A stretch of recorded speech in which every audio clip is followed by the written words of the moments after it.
Yan. Hi everyone. So, today is my last morning dito sa pinag-i-stayan namin for 16 months. Di ko pa pala natanggal yung hanger. Ayan, bago kami magpunta ni Mami ng Carterton. And bago ako magpunta on Monday sa Wellington.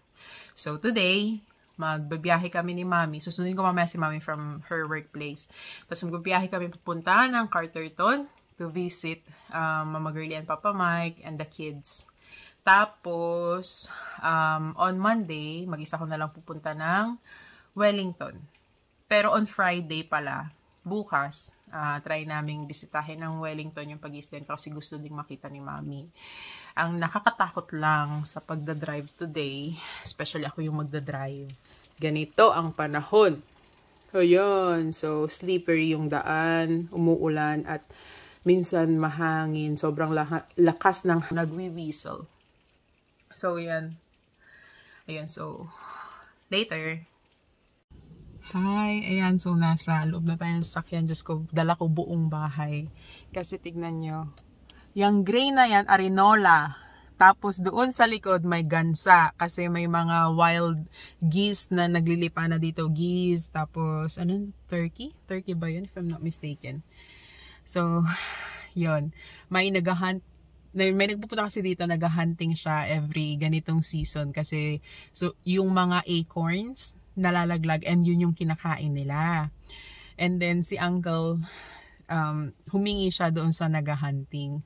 7 ulo, 7 katawan ng gansa nandyan sa likod. Ayan, tas puro mga maleta and of course yung ating mga sweaters and jackets kasi mas malamig sa Wellington kaysa dito sa kinaroroonan. Oh, I'm gonna miss this house. And I'm gonna miss Uncle. Oh, siya. Ako'y pupunta na sa workplace ni Mami. Tapos, diretso na kami ng Carterton. See you later. Bye-bye.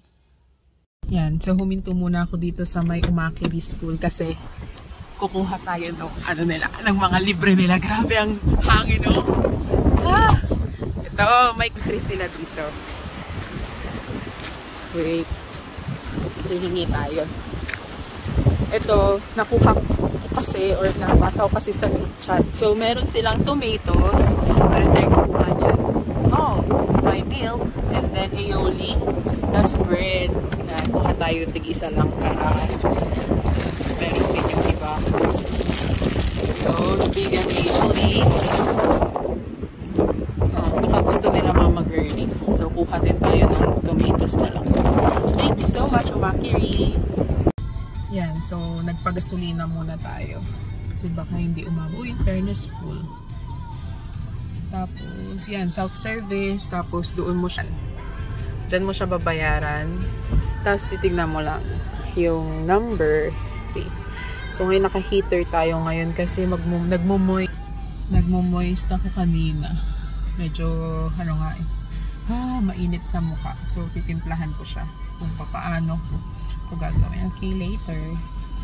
Yan. So, after 1 hour ng pag-alis doon sa bahay, nakarating na ako dito sa workplace ni Mami. Time check, 12:17. So, yan. Hintayin natin siya. Siguro mga 1 hour pa. Okay lang yun para makapagpahinga tayo. Hindi tayo napipressure mag-drive. Yan. Later.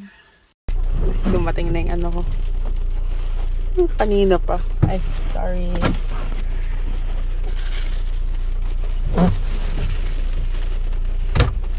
Okay, grabe. Kanina ko pa kayo hinihintay. Grabe yung pagod. Dali lang. Sige lang. Okay. Stop over. Milkshake. Hot chocolate. With rice. Dito sa Pukahuna Wildlife. Oh, ibang klase. Yan. Nakarating na kami kina Papa Mike pero sarado yung gate nila dito. Kasi Mami nagbukas. Wait lang. Yan. Yan guys. Time check. 4:20. Karating tayo sa wakas. First long drive. And umuulan pa. Tsaka medyo mahangin sa ibaba. I mean, mahangin talaga, 'di ba? Pero merong pataas na hangin, may mga pababang hangin. So, pababang hangin yung kanina. Yan, later. Yan. So, ito yung place din na Mama Girly, Papa Mike. Tapos, dyan lang, yung workplace ni Papa Mike. Yan, dyan. Kasi ito yung nirerentahan nilang bahay. Ito yung car. Yan.